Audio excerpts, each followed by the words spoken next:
Hai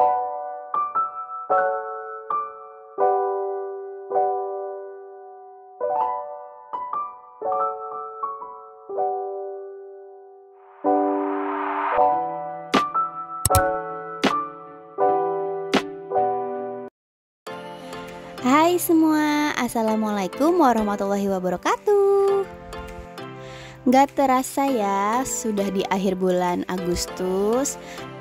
Semoga di akhir bulan Agustus teman-teman tetap semangat, tetap happy, dan juga selalu dilimpahkan rezeki yang berkah ya. Amin. Nah, di video kali ini aku mau buat budgeting plan bulan September ya teman-teman.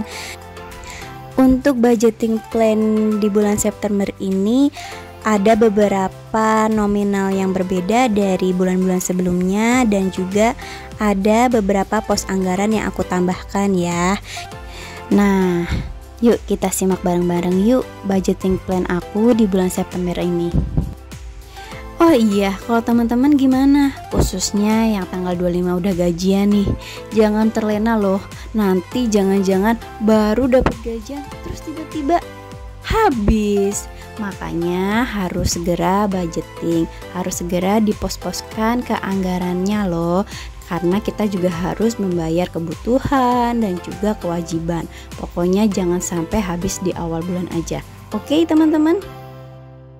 Seperti di bulan Agustus, untuk fixed expenses atau kewajibanku ada BPJS, ada iuran di komplek, ada untuk iuran sampah, kemudian pembayaran wifi, dan juga untuk uang saku suami dan juga aku ya. Untuk BPJS tetap sama di 335.000, kemudian iuran di kompleks 120.000, sampah 30.000. Nah nih, untuk uang saku untuk aku sendiri aku kurangin jadi 700.000, dan suami tetap 400.000.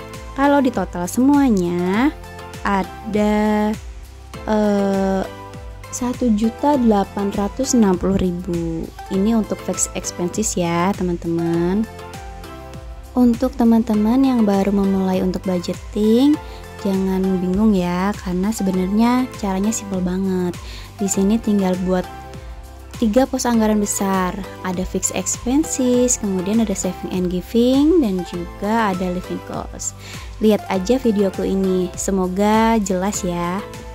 Oke teman-teman, jadi yang kedua ada saving and giving. Di sini sama ya, ada dana darurat, kemudian ada investasi, terus juga ada dana tak terduga, dan yang terakhir adalah untuk sosial. Nah teman-teman, jadi aku sempet nih nonton salah satu channel yang memang membahas budgeting juga, dan itu bener-bener membuka wawasanku lebih luas lagi tentang budgeting. Jadi saat kita buat budgeting, kita itu harus serealistis mungkin ya. Jangan sampai hanya karena kita mau ikut tren nabung ini, nabung itu. Pokoknya kita tuh pengen proses nabung kita tuh cepet dan juga bisa mencapai target tuh secepat mungkin. Akhirnya kebutuhan kita tuh malah gak terpenuhi sama sekali. Itu sebenarnya egois banget, karena tujuan budgeting itu adalah untuk mengatur bagaimana kita itu bisa mencukupi kebutuhan selama 1 bulan. Bukan berarti kita tidak boleh nabung, itu boleh aja. Dan kalau memang kebutuhan sudah bisa tercukupi, baru kita bisa menyisihkan untuk nabung. Jangan sampai kita itu pengen ikutin tren nabung ini, nabung itu, challenge ini, challenge itu, tapi kebutuhannya tuh tersingkirkan. Nah lanjut nih ke budgeting planku, yaitu living cost. Di sini ada 2 pos anggaran ya yang aku tambah. Ada untuk kesehatan dan juga untuk beli buah. Karena sebelum-sebelumnya aku nggak ada pos anggaran untuk kesehatan dan buah. Padahal ya, semisal itu kita misal kembung atau masuk angin, kan nggak mungkin ya tiba-tiba harus ke klinik atau ke rumah sakit yang mengcover misalnya BPJS. Kalau memang biasanya kita bisa minum dengan tolak angin, ya udah mending kita stok tolak angin aja di rumah. Terus juga untuk anak semisal dia demam dan itu juga masih wajar, nggak usahlah ke klinik, mending kita beliin misal tempra gitu ya. Jadi fungsinya dana kesehatan tuh untuk beli obat-obat seperti itu. Untuk buah sendiri aku baru menganggarkan di bulan ini ya. Aku itu baru sadar kalau konsumsi buah itu penting banget untuk kesehatan. Apalagi aku punya anak kecil. Anak kecil itu kan sensitif banget ya sama penyakit, misal batuk pilek dan juga penyakit-penyakit lainnya. Terus juga sekarang itu kan penyakit makin banyak ya. Soalnya ada nih saudaraku baru ngabarin, ternyata dia kena flu Singapura. Aduh, anak kecil kena flu aja udah bikin pusing, apalagi kena flu Singapura ya, kasihan banget. Maka dari itu emang bener-bener selain menjaga kesehatan, kita juga harus makan yang bergizi. Setelah kita buat pos anggaran untuk pengeluaran, kita juga harus memisahkan nih teman-teman, pembayaran yang cash dan juga cashless supaya lebih mudah aja. Semisal cashnya itu untuk pembayaran kebutuhan sehari-hari, misal bayar belanja bulanan, kemudian belanja mingguan, keperluan anak, belanja gas dan galon, untuk kesehatan, untuk beli buah dan juga untuk jajan. Terus juga dana sosial nih, biasanya kan untuk sedekah, infak sholat Jumat, nah itu mending kita cash aja. Kemudian untuk yang cashless, jelas ini yang nggak perlu keluar uang tunai ya. Misalnya bayar listrik kan langsung bisa beli di Flip atau beli di mobile banking kan bisa. Terus juga pembayaran wifi jelas bisa langsung transfer aja, BPJS, terus juga iuran komplek itu langsung ditransfer ke koordinator komplek, jadi lebih mudah ya. Terus kalau aku itu membedakan lagi nih teman-teman, untuk yang dana cash, kemudian yang ditransfer untuk aku dan juga untuk bapak. Jadi supaya jelas, misal bapak itu tugasnya bayar PDAM, kemudian langsung bayar BPJS dan juga yang lainnya. Nah, sedangkan aku nanti bisa buat bayar listrik, terus juga ada uang sakuku dan juga beli reksadana gitu teman-teman. Nah, jadi deh budgeting plan September. Mudah kan? Iya, nggak usah ribet-ribet. Untuk teman-teman sebenarnya banyak loh metode mengatur uang.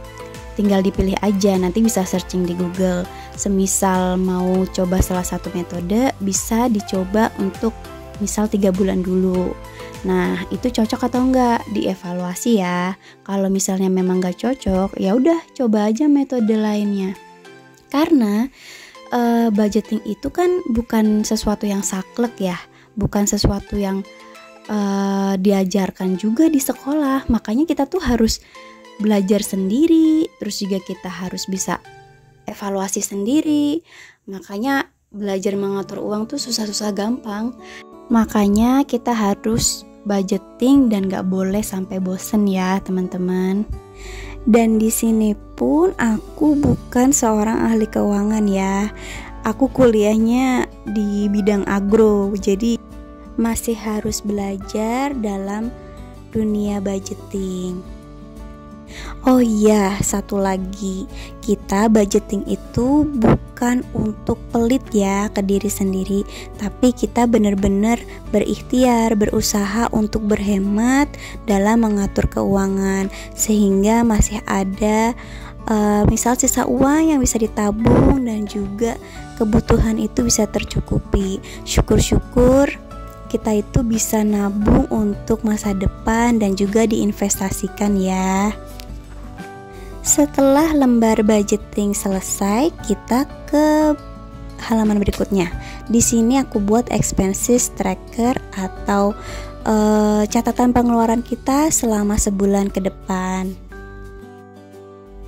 Buatnya simpel aja ya teman-teman. Ada tanggal, terus kemudian apa aja sih pengeluarannya, jumlahnya berapa setiap pengeluaran, terus masuk ke pos anggaran apa, dan yang terakhir adalah keterangan.